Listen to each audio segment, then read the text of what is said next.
არ მისულად.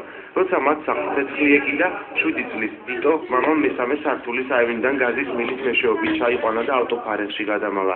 მერე მამა დედის ჩამოსაყვანა დაბრუნდა, თუმცა არც დედა და არც მამა ალმოდებული კორპუსიდან აღარ ჩამოსულა. ახსოვს, რომ დედიკოს მისთვის სულ რაღაც ოთხეში პატარა ძმა უნდა დაერჩინა. სოფელში მოდიოდა და დედიკომა როგორც გავხსნა, შემოვარდა ბუნტი. ის ორი ბუნტი აფრიკდა ერთად. ბუნტი დედიკოს გაიშვა კარები ხელი.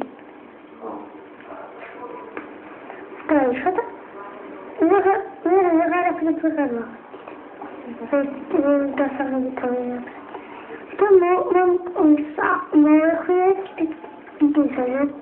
და მანქანის გარაჟი მანქანა გადარჩენილი. მაგდროსაც არ გავყავით და მეტი აღარაფერი მახსოვს.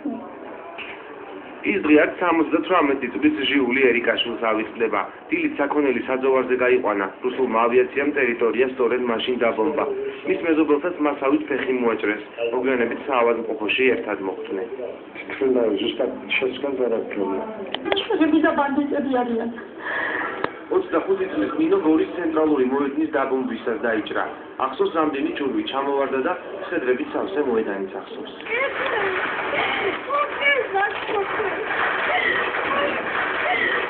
გორის დაბომბვის შემდეგ 86 წლის ქალბატონი ის ერთ-ერთია, რომელსაც აღარაფერი ესმის. მაურზე გარეთ გამოვიდა და ჭურვი მასთან ახლოს ჩამოვარდა. უმძიმეს მდგომარეობაში მყოფ მოხუც მედპერსონალმა ფეხი მოაჭრა.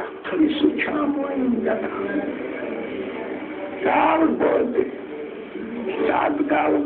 არის. Უცბად რაღაცა დამეცა. ვაიმე, გავიხედა ცეცხლი კიდე უკვე. დაბლა გამარჯვება. საიდან გაჩნდა ჩემი ბიჭი.